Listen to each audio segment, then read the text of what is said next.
Assalamualaikum warahmatullahi wabarakatuh. Bagaimana kabarnya semuanya? Semoga sehat selalu ya. Bertemu kembali dengan sesi bimbingan dan konseling. Kali ini kita akan belajar bersama tentang manajemen waktu atau cara mengatur waktu. Di video kali ini saya akan berbagi tentang tips sukses untuk manajemen waktu. Simak bersama yuk. Menjadi siswa yang produktif merupakan salah satu hal yang penting untuk meraih sebuah kesuksesan. Salah satu faktor mencapai kesuksesan adalah waktu. Sudahkah kita mengatur waktu kita dengan baik? Silahkan introspeksi diri masing-masing.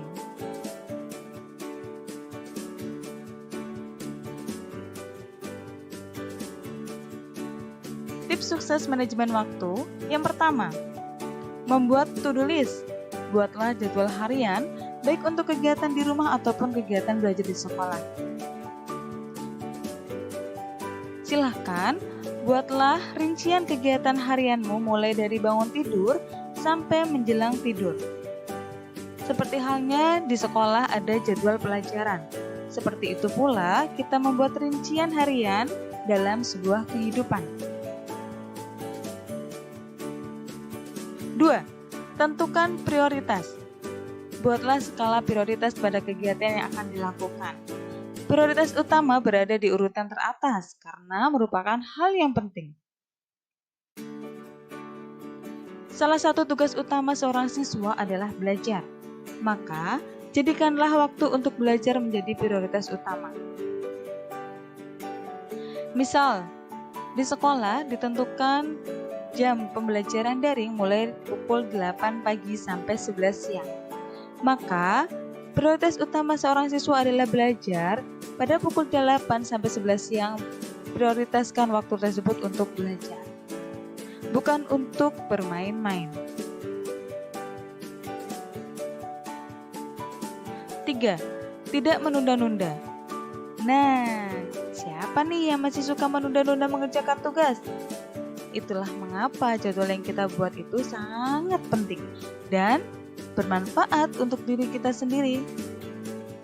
Karena ketika kita menunda satu saja kegiatan yang sudah kita tulis, maka itu akan sangat berdampak pada kegiatan-kegiatan selanjutnya. Procrastination could be a bad habit. Menunda-nunda ini merupakan salah satu kegiatan atau aktivitas yang kurang baik, karena akan menjadi sebuah kebiasaan yang buruk. 4. Jadwalkan waktu untuk beristirahat. Istirahat yang cukup juga menopang kinerja sistem imun kita. Maka, upayakan agar jam tidur kita tetap teratur sebagaimana hari-hari biasa saat kita harus ke sekolah. Dalam jadwal harian kita yang sudah kita tulis, silakan tuliskan juga jam berapa atau jadwal kita untuk beristirahat, karena tubuh kita tidak dianjurkan atau tidak bisa untuk selalu beraktivitas. Ada kalanya tubuh membutuhkan waktu juga untuk beristirahat supaya full power kembali ketika kita harus melakukan sebuah aktivitas atau kegiatan. 5. Tentukan deadline personal. Deadline personal dapat dilihat dari tenggang waktu tiap tugas atau kegiatan yang ada.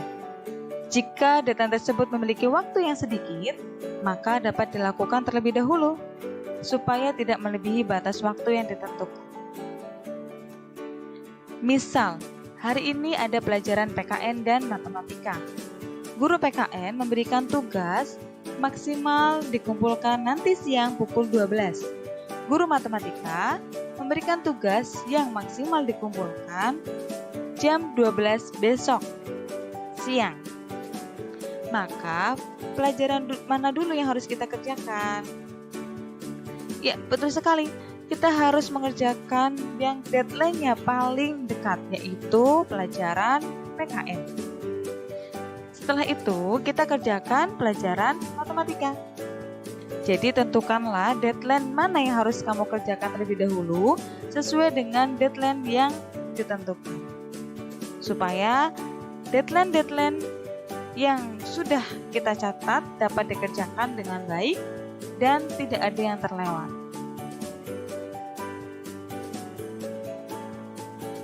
Enam, tepat waktu atau mulailah lebih awal. Lakukanlah kegiatan sesuai dengan jadwal yang sudah ditentukan. Ketika kita sudah melakukan atau menulis kegiatan, maka lakukanlah atau kerjakanlah sesuai dengan waktu yang sudah ditentukan. Alangkah lebih baiknya kita dapat memulainya lebih awal, supaya ketika kita dapat memulainya lebih awal atau tepat waktu dan ada waktu yang tersisa di akhir, waktu tersebut dapat kita gunakan untuk beristirahat. Dan terakhir, yang ketujuh adalah meluangkan waktu untuk refreshing. Karena ada kalanya tubuh membutuhkan waktu juga untuk refreshing, supaya dapat mengurangi ketegangan otot yang ada. Siapa sih yang gak suka refreshing? Karena refreshing dapat membahagiakan diri kita. Ketika diri kita bahagia, maka otak kita akan lebih refresh lagi, lebih jernih lagi dalam berpikir. Tubuh kita akan lebih rileks lagi untuk melakukan sebuah kegiatan. Maka luangkanlah waktu atau jadwalkanlah waktu untuk refreshing. Yaitu adalah 7 tips yang dapat saya sampaikan untuk mengatur waktu atau manajemen waktu. Dan salah satu kunci sukses untuk mengatur waktu adalah konsisten. Konsisten untuk melaksanakan kegiatan harian agar terbentuk sebuah habit yang baik. Ketika kita dapat melakukan kegiatan yang sudah kita tulis dengan teratur, dengan konsisten, maka akan lebih mudah lagi kita untuk menjadi atau membentuk sebuah habit yang baik sebagaimana yang memang sudah kita butuhkan. Itulah salah satu kunci sukses yang harus dipegang, yang harus diingat dan harus dijalankan. Pertanyaannya, apakah kalian memiliki tips lain dalam manajemen waktu supaya waktu yang kita miliki ini dapat lebih efektif atau produktif? Ketika memiliki tips, silakan kalian bisa tuliskan di kolom komentar supaya dapat berbagi dan bermanfaat kepada sesama.